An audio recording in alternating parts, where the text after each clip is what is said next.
Looked like Janiah Broome was going to be the hero. Then Mark Sears was the hero.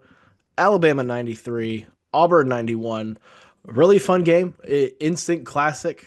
Subi, this was, it had everything. It had the Chad Baker Mazzara ejection. We'd been waiting for it to happen. A big spot.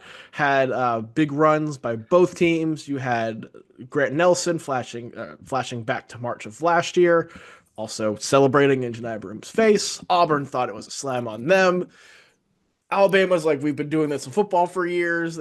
A whole thing, just a very entertaining college basketball game that ended in a phenomenal way. What was your biggest takeaway from the Super from the entertaining. afternoon? Super entertaining for sure. I owe a huge apology to Grant Nelson, and I owe an apology, a little bit of an apology to the Tide. I did mention, like, I'm not writing them off. I think this is still a potent elite team, and we saw them go into the jungle without Mark Sears playing very well. I know he hit the game winner and win the game, but it was because of Grant Nelson. That guy set the tone. And I may have predicted his good performance a game too early because I thought it was going to come against Florida. Mhm. It came against Auburn, man. This guy was unbelievable. 23, 8, great efficiency. He was shooting the ball well. He was attacking. He was aggressive. He was rim protecting. But man, we really should have known. And look, I had it in my head. I didn't want to tweet it, but because I have no stones. But really, I promise you guys, when he threw down on Dylan Cardwell, who, by Yep. the way, again, another apology of mine. I was like, I don't know about Chaney Johnson and Dylan Cardwell when he's got smoked by Alex Condon and all these other Florida guys. Grant Nelson threw it down on Dylan Cardwell, hit the Crimson Crane, and folks, that actually was when the game was won. Like, I think I kind of knew that. Look, Bama's not leaving Auburn without a dub. Yeah. 23 points, 8 boards from Nelson. Again, looked like we said in the preview, he has not been the guy that carried Bama on the tournament run, or at least was like a true star on the tournament run. They needed that guy to come back, and he came back. He came back in a big way. The dunk was very reminiscent of his dunk on Donovan Clingan in the Final Four. Like Yeah, I like that. very reminiscent of that. I think it may have been a punctuation that March Grant Nelson is back. We'll see. Another thing that we talked about in the preview was Auburn potentially being vulnerable on the glass. Bama won the rebounding battle in this game, 41 to 33. Um, Auburn's lost 2 games in a row now. I'm not panicked on Auburn, but is there any reason to raise your antenna with this trend of them on the glass and just the fact they've lost 2 in a row for the first time all season, again at an inopportune time? I don't think the two in a row is the reason to raise antenna. I think it's because the code's been cracked. It wasn't just the last 2 games. All of their losses, as you astutely pointed out in the preview, have come because they lose the rebounding battle. So, look, you know how to beat this team. Now, do you have the personnel? Do you have the height? Do you have the strength? Do you have the rebounding ability? I don't know if a 16 seed will, but someone will have a plan in place because it's very evident there, Ralph, and you called it. So I do think it's a concern that the secret's out, and this is how you beat Auburn. I also think Cliff Omarui, who we mentioned in the preview, was sensational. Yeah. He didn't miss a shot, and so we talk about front front court rotation for Oates. Cliff Omarui was great, and I apologize if I'm mispronouncing his name, but he didn't miss a shot. He was tremendous. So I thought I just wanted to get that in there, Ralph, Yeah. as it relates to the front court. But yeah, I mean, like the rebounding issue the code's been cracked. Look, Cliff had the best game of his Alabama career, it felt like, or at least most impactful game. You also got punked if you're Auburn by Aiden Sherrill off the bench. Like he came in and met the physicality, met the challenge. He was awesome. That to me may be concerning as well. And to be fair, like this could be, I'm not saying that it is, but could be a potential like Achilles heel of Auburn. There are only a handful of teams in the country that have the capability to exploit it and dominate the glass and beat you because your front court's very, very good. May have the national player of the year who just went for 34, 8, 5 blocks. Like whatever. that can like outplay that while also doing the other things you need to do to win. There are very few teams that can do that. So like this is a narrow window for Auburn.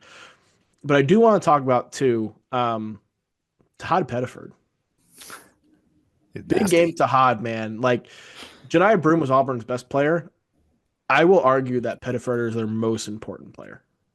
I'm good with that. I'm totally fine with that. I don't want to clamor and say he should be starting, but do you think that matters at all? He played 34 minutes. Like he's Yeah. playing starter caliber minutes. He is not Manu Ginobili. I'm not like throwing that comp out, but it's the same kind of like we know you're the sixth man, but like you're a sixth starter. Like you're just Mm-hmm. in here because it's worked. Mm-hmm. That's the only reason. No, I agree. I thought he was tremendous, and he's going to be a big time player moving forward. I can trust him. Um, but yeah, he was. I mean, not much else from the bench No. or the other guys. Like I had mentioned. I mean, Chaney Johnson actually had a really bad game as well. But can we? Hey, Ralph, I don't know if you have any other content or topics you need to discuss. We got to talk about Chad Baker Mazara, dude. Like, when are you going to grow up? I want to laugh, but it is genuinely shocking his behavior at his age. And I'm not trying to make an age joke, but dude, do you not understand and see in big, crucial moments how you are limiting and hurting your team? Like, does it not, like, when is it going to click, my man?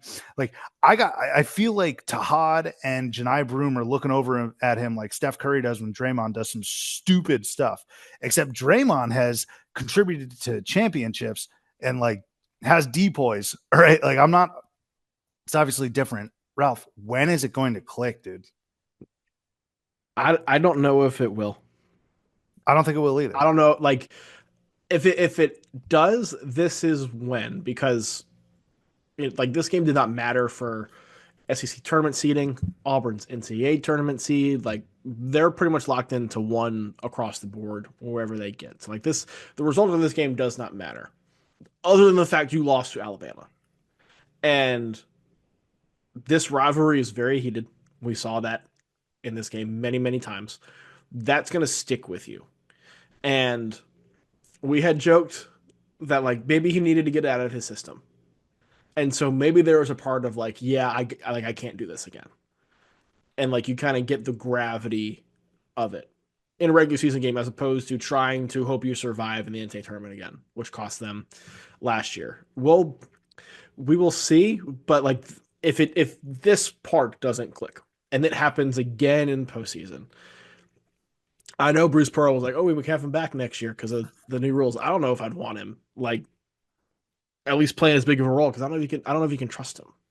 No, no, you can't. I mean, look, I'll say this. You guys might think I'm like an overworried parent or something. I was joking in the preview about him getting a flagrant, and he got tossed. It is going into my calculus, Ralph, about how far I'm going to take Auburn because this is actually just kind of a microcosm. They shrugged again. They shrunk again when adversity hit, and they didn't like tear off some run where they got up 6 to 7 points. Which I know you might say that's some high standards. You guys want to tell me that Auburn and Duke are untouchable, that no one is in the same stratosphere as them. If that's the case, I need to see Auburn play like no one is in the same stratosphere as them. But instead, they shrunk again at home, and Chad Baker Mazara got pissed because Chris Youngblood boxed him out. So he threw a forearm shiver to his neck. Like, these are not characteristics of a poised basketball team. When adversity hits, I'm a little worried about Auburn. The thing is that they've boat raced teams for the majority of their schedule. Fast start by Bama was key in this Yes. game too. Last thing I'll say about Chad Baker Mazzara: get your money's worth. Don't do some half-ass stuff. Like it should have been a flagrant too, but it was like you're trying to get away with it. If you're gonna do it, just do it. You know, get your money's worth. I mean, you got kids, right, Ralph? Like when they Yeah, try and sneak, like just go grab like 5 cookies if you're going to do it. you have to respect the hustle at Yeah, least. I'm Yeah. with you. Last thing we'll get out of here on this on Bama because Bama had not been playing great and now gets this win. Does it change your opinion of what Bama can do moving forward? No, this game never changed my opinion. I suppose the performance, had they got blown out, maybe, but close loss. They obviously won in a close game. I'm not writing off Alabama. What about you? No, they had come into this game 2-4 the last six, and the losses were to Auburn, Tennessee, Florida, and Pretty Missouri. So good you kind of teams. question. I think it was fair to question if they were able to like still be in that stratosphere. I think this game shows that like no, Bama's still there. Bama's fine Without Mark Sears. without a great Mark Series game. Yeah, we'll see. Should be fun. Maybe we'll get round three in the SEC tournament. That would be a lot of fun. We'll Need see. it.